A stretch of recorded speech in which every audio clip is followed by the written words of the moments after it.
My first question when someone suggested this title to me was, but can text really teach?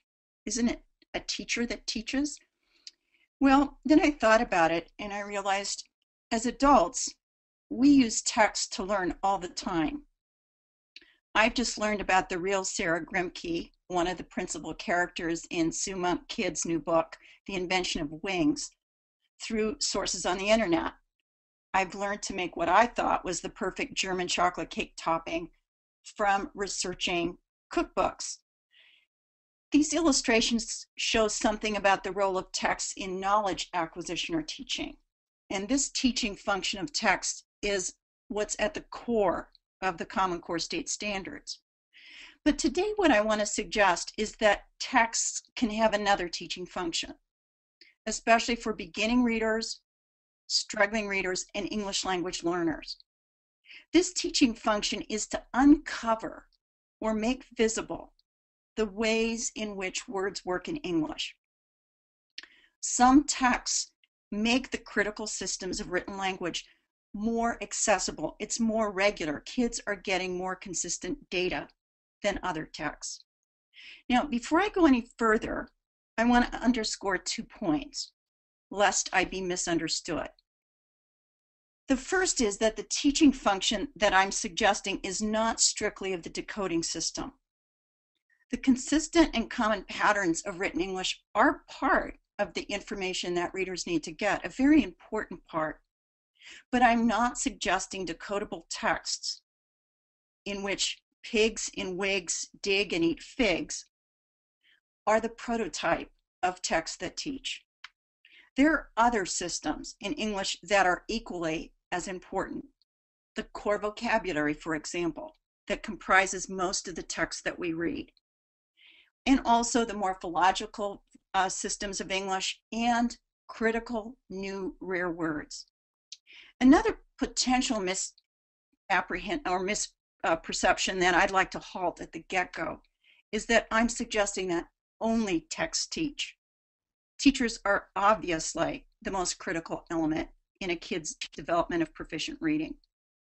Teachers are the ones who pick the text, they create the context, they talk about the critical features. But what I'm suggesting today is that good texts can help teachers do their job. When it comes to supporting us as teachers, there are some texts that support better scaffolds and support for our students, especially our struggling readers, and for our teaching than other texts. So I'm going to base my discussion today of effective texts on 3 findings from research, 2 about readers and 3 about texts. And based on these facts, I'm going to describe how we identify and select texts that teach.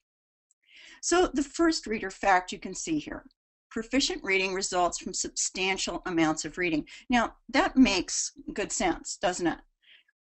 I haven't become a good pianist because I haven't played a lot of piano, and I'm not even a poor golfer because I've never golfed. Getting good at something depends on actually doing the activity.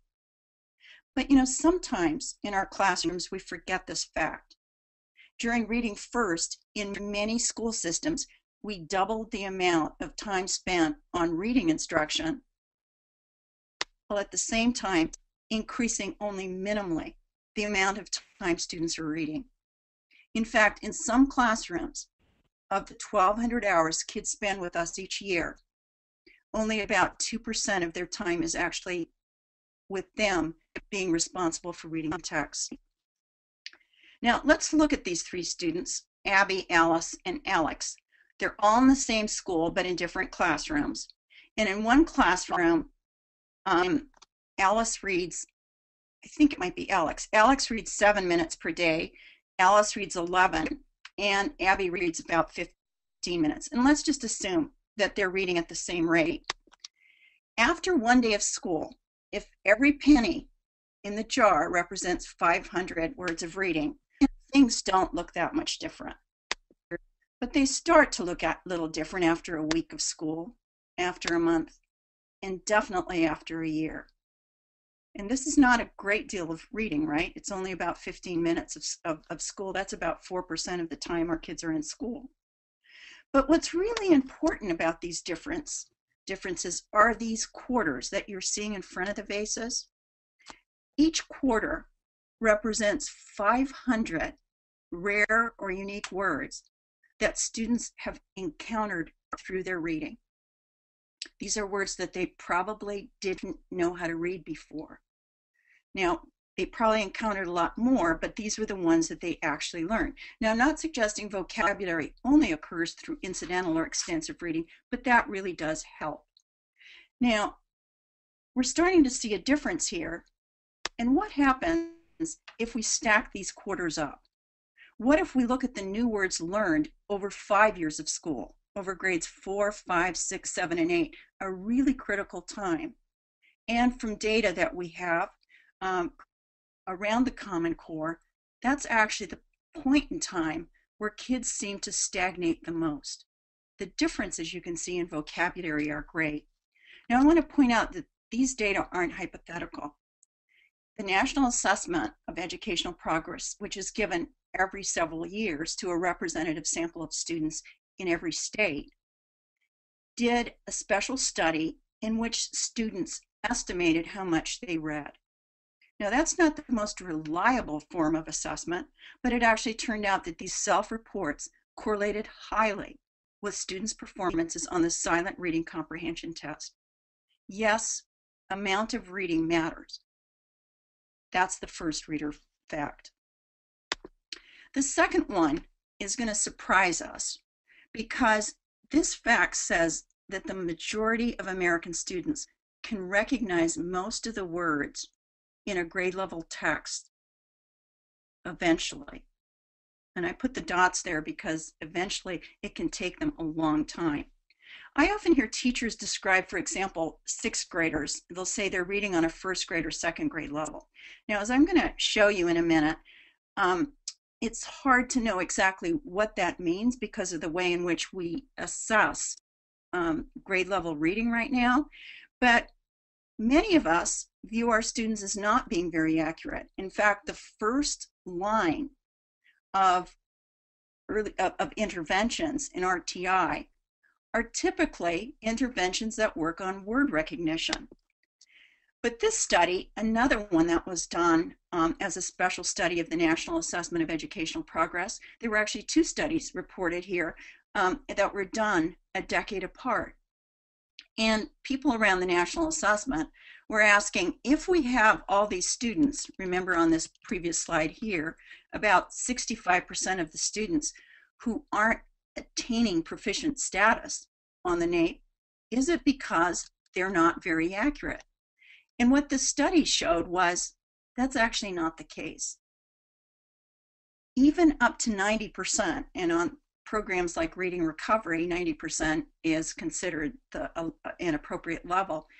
There are very few students who are reading lower than that level.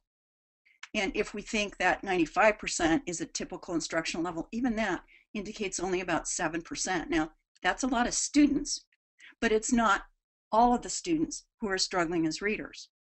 Now, just because you can read the words accurately doesn't mean that you're reading them rapidly or you're reading them with comprehension. This is from Dibble's data on Common Core Standards level text. And what you're seeing here is that the accuracy level of even students in the bottom 10 percentile is very high. In fact, by the 50th percentile, it's 98%. That's very, very high. But what's a problem here is that the rate is very problematic. Up through about the 50th or 60th percentile, most of these students aren't reading automatically enough to make good sense of their reading, which shows up in the comprehension scores here. Even up to the point of the 99th percentile, we're not seeing great comprehension levels. My hypothesis is that a lot of this reflects the fact that many of our students are simply not reading enough in school and developing the automaticity that they need with the core words and texts. So let me move to some text facts. The first one is that texts are where human beings store knowledge. Reading isn't just a technical skill that we want kids to acquire. We want them to acquire the knowledge that is in text. That's where we have never had a repository like we have at the present time for learning things through text. The second fact is that of the many words in written English, and if we were going to look at the unabridged Oxford Dictionary, we would find that there are probably up to 750,000 words in written English. Some of these words are archaic. Some of them show up very, very infrequently. Some of them are inflected endings or affixes of other words. And some of the words are multiple meanings of the same word. The point is, we've got a lot of words in English, but it's a very, very small group of words that does the heavy lifting in text. And if students aren't automatic with these, and that's what I'm suggesting, about 90% of the words come from a very small group of words, about 4,000 word families that include inflected endings as well as ER, but not prefixes and suffixes. Now, we've got another incredibly large group of words that are accounted for by about 88,000 word families, some of them more complex, like accept, acceptance. But the point is, you need to have both of these. And what's really, really critical is that very on, you get very automatic with that core group of words. The third idea is that of the numerous features that contribute to text complexity, and there are numerous features, it's really the ideas in the text. And ideas are represented by vocabulary. And this is actually good news because vocabulary is very amenable to instruction. And also, as we saw, to practice. If you do a lot of reading, you're going to encounter a lot of new words and add them to your vocabularies. Now, syntax is also something that contributes to text complexity.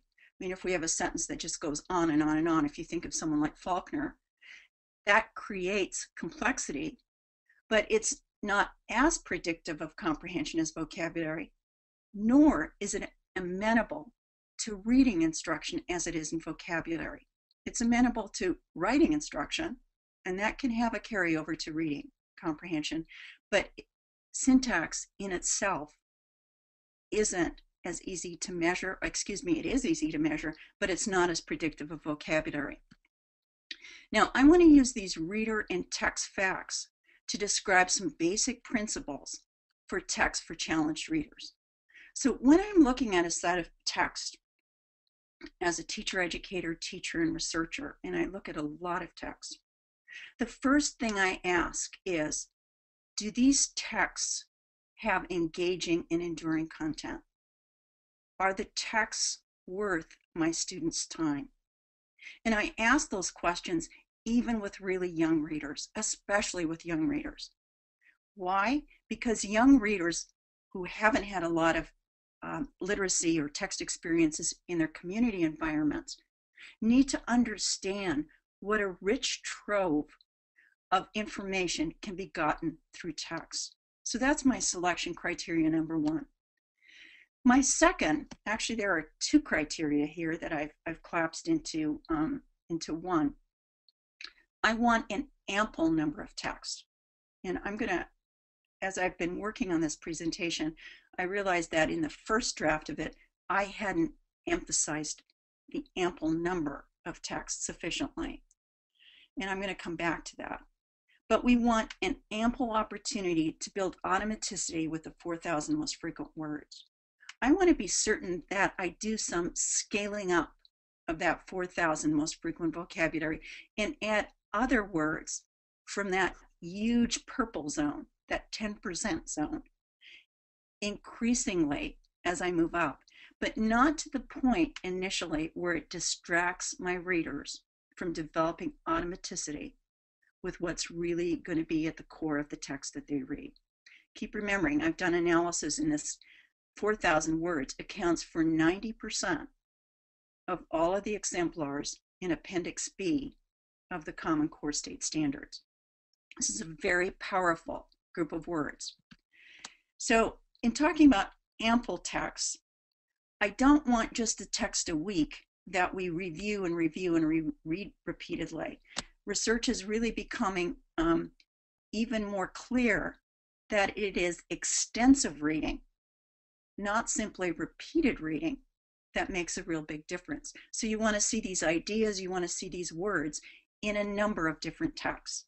We want to have a lot of grist for reading.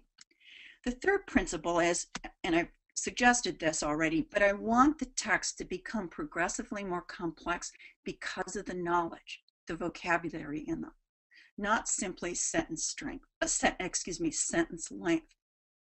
Now, one of the things I want to point out is that because of how text complexity is measured currently, it can be very, very easy to create what look like simpler text just by manipulating sentence length. And I want to just take a break before I start demonstrating some texts that teach, for us to have some basic understandings of readability, or at least to review some of those understandings.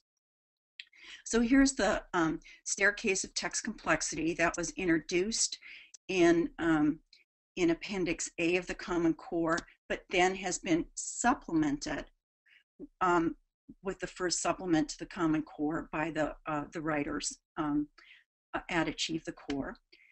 And what you're seeing here are the first measure that was reported in Appendix A. There have been additional measures of readability. Some of them function a little differently, but Lexiles have become really the system that many districts, states, and so on are using to determine text complexity. So understanding this progression, we need to understand that the way in which you figure out a lot of the readability systems like ATOS and the DRP, as well as the Flesch-Kincaid X, just a little bit differently, but fairly similarly. It's an algorithm based on a mean sentence length of all the sentences in a text. So if we're reading To Kill a Mockingbird and it has 70,000 words, or if we're reading Dan the Flying Man and that has 20 words, we use a mean sentence length of everything in the text. The next thing that we do is we get a mean log word frequency. Okay, we take the average of the frequency of every word in that text. And those words are ranked against each other. So the word the is the most frequent word in English, and on and are fairly close. But if I were going to do the, if this were a sentence or a set of sentences and I were going to do the mean frequency, what I would do is for every word like Lexile and algorithm based on mean sentence length, I'd give each of those words a frequency, and then I'd get the average of that. Now you'll remember that the words in English are very skewed in their distributions, which means that the scale is very difficult to establish with word frequency. There's a logarithm that's used, but we still find that sentence length correlates much more highly to a Lexile, and this is also true of DRP or ATOS, than word frequency does. Now the relationship needs to be negative, right, for word frequency, because the lower the frequency, the more difficult the text. Now this little fact here, that sentence length is a more robust predictor of readabilities that are computed on sentence length and word frequency, has been something that we've known for a long time. In fact, it was something we talked about in a report I was involved in called Becoming a Nation of Readers. And at that point, there had been a fair amount of research that had shown that if you just manipulate sentence length, you can actually make text more difficult for readers. Now, how was that? Well, let me show you. So here's an original text, and what I'm going to do is I'm going to make 3 syntactic changes. Okay, so what you do when you make syntactic changes is you chop sentences up. Okay, and sometimes when you do that, you take away the transition. And it turns out that good readers are able to make some of these jumps. Poor readers have a harder time. So by making the sentences shorter, sometimes we can actually increase the complexity of the comprehension task, if not the readability level. Now I'm going to do 6 changes. So I've had to get a little bit more proactive here. I did some chopping up first sentence, and then the sentence, the truth is very much, I put a period there, and then I started another sentence, and then I moved the sentence honeybees around the world. I just moved that phrase around. Okay, so I've made 6 changes in syntax, and now I'm going to do the same thing for vocabulary. I'm going to take words that I know, like writers, reporters. I'm going to take words such as that, and I'm going to substitute them with more frequently occurring words. And I'm going to make six changes as well. Now, what are the effects of these manipulations? What you're seeing here is that I've managed with those 6 sentence changes to take this text down from approximately the 9th grade level on that staircase of text complexity to approximately the beginning of 4th grade. But my manipulations of vocabulary, because there's such a vast vocabulary, it's very difficult to make those changes. I really, in effect, made no difficulty on the claimed difficulty of this text. Now, I'm suggesting that the text actually might be more difficult as a result of the manipulations. We'd have to test that empirically, and some people have. But in looking at typical texts, the 2 ways in which people typically make text for challenged readers is to have less of it. In other words, the texts are shorter, and it's to chop sentences up. As you can see in this typical 300 Lexile text, we actually have, yes, they're phonetically regular, but for lots of kids, words like jab and even lick can be very unusual words, especially if you're an English language learner. So there's absolutely no control over the vocabulary. So you're seeing here at a 600 level text for a 2nd grader, lots of challenging words. We would expect that with the 9th grade, a 900 Lexile text used at the beginning of 4th or 5th grade. But look here, here's a 1200 Lexile text. The sentences are very long. There's some very complex ideas, but the vocabulary itself is not as challenging or as number of rare words as we saw earlier on. So what I'm suggesting is that in typical text, we can see a lot of variation. And I also want to point out that the scale typically goes from about 3.9 to 2.9. You're not going to have to know this by heart. There's not going to be a test on this at the end. But I want you to get the sense that it's a very narrow band where I've shown you the text. Now, when we started this project of Texts That Teach, where I served as an advisor for Reading Plus, and keep remembering in an advisory role, this is not a royalty product of mine. I was adamant that even if word frequency doesn't buy you a lot in terms of Lexiles in the current market, that's an important metric to use. I was adamant that we have to have a very clear story to tell about vocabulary. We have to have progressively more difficult vocabulary, and we have to spend more time on the core vocabulary. So now let's go back to the main event. So how did we create texts that teach, not merely hit a readability target? Well, remember my criteria, right? We want engaging and enduring content, an ample number of texts. Now, no readability or system actually ever analyzes how many texts a system has. Okay, that's something that as consumers, as selectors of text, teachers and educational leaders have to be aware of that. But one of the things that we could do in creating the text is to make sure that we're helping readers build automaticity with the 4,000 most frequent words. And I also wanted to be certain that the text became progressively more complex because of the knowledge in them, not simply because of the sentence length. Okay, so here are some examples with texts that teach. Same as I showed you with a typical text. Here's one at 300 Lexile level. When you know something about this core vocabulary, you can be careful to select topics and ideas that are compelling about what foxes do it when they sleep, that the fact that they are nocturnal is an interesting thing for young children, for beginning readers. But what we can also do here is to have sentences that make connections without an overload of vocabulary. Okay, so very critical at the beginning levels to have a lot of those orange words, right?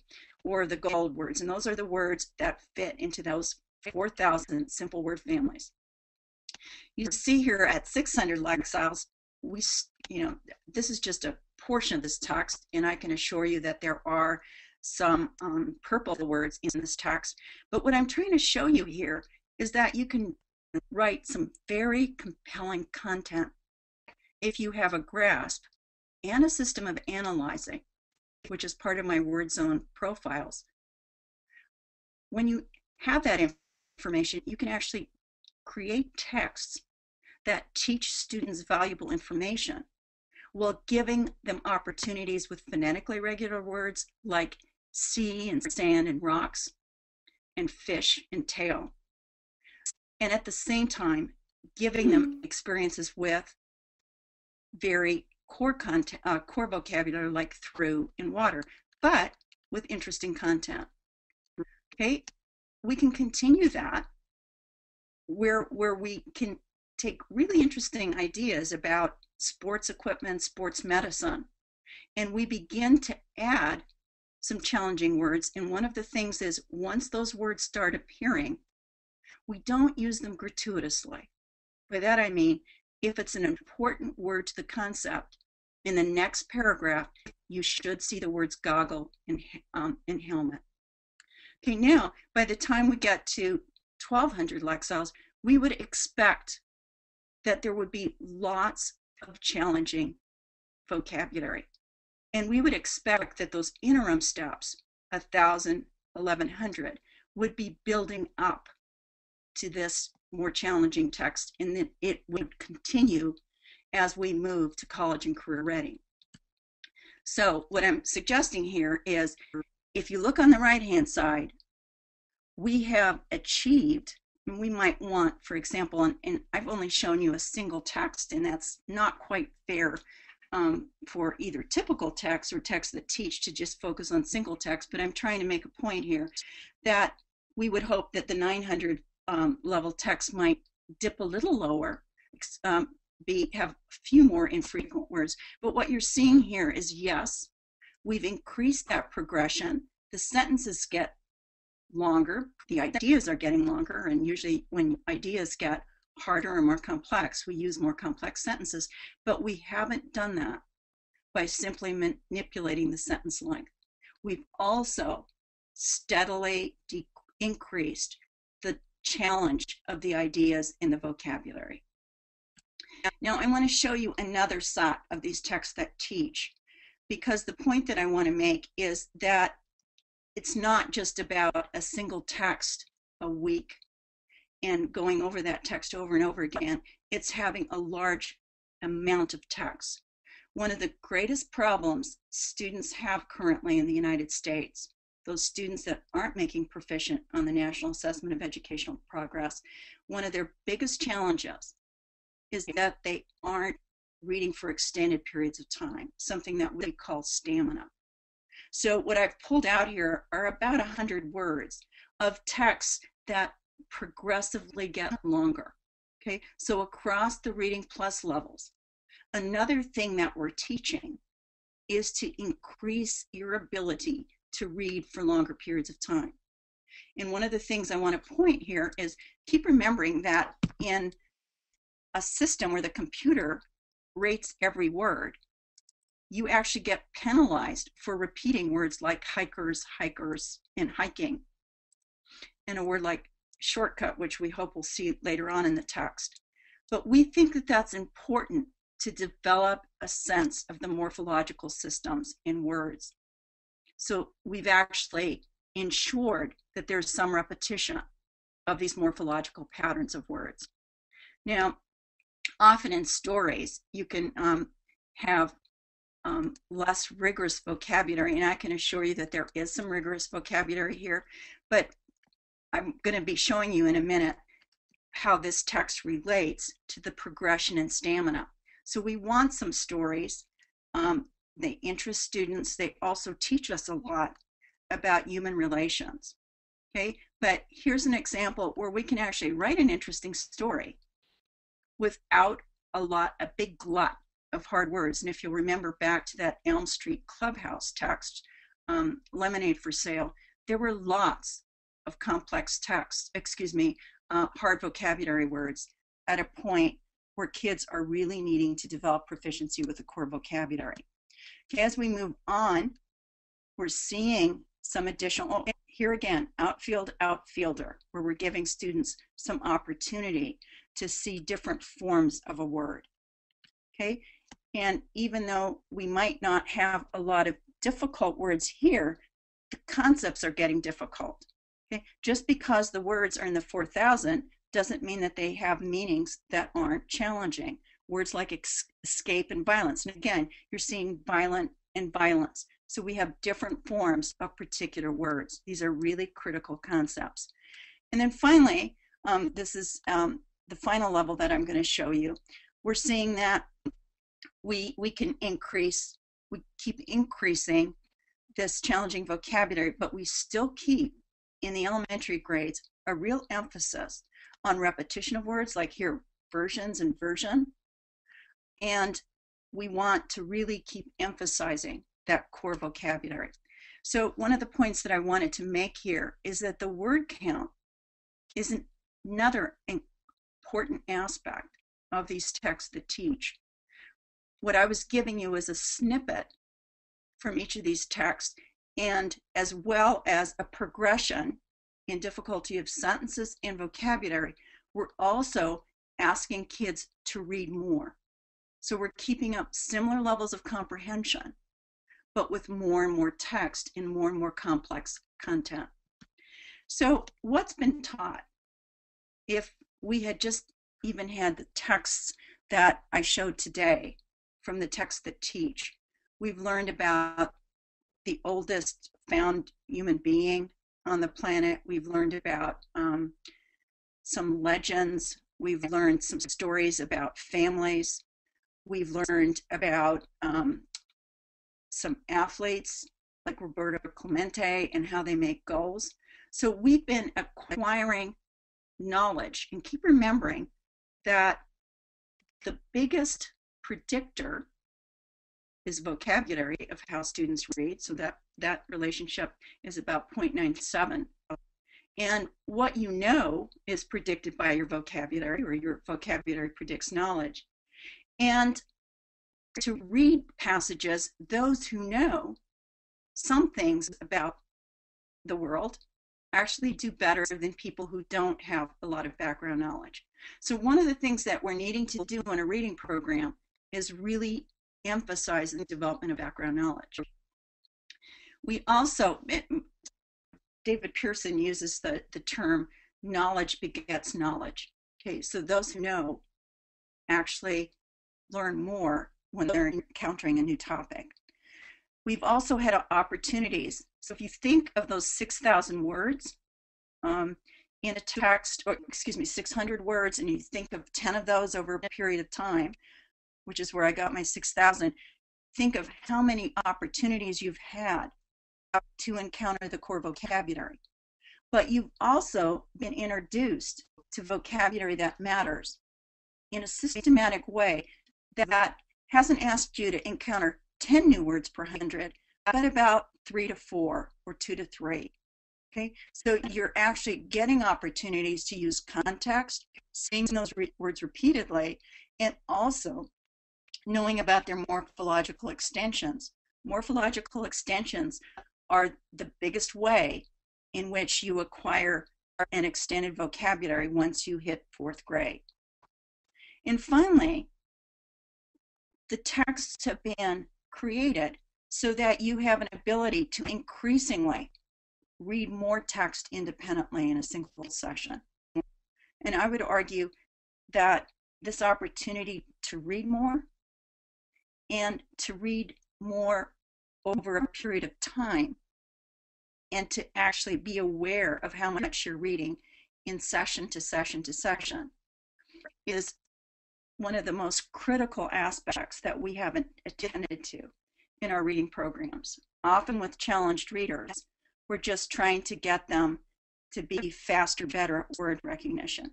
Here, we're asking kids to know things, to develop automaticity with a core group of vocabulary, but to learn lots of other ideas and to develop some perseverance in reading.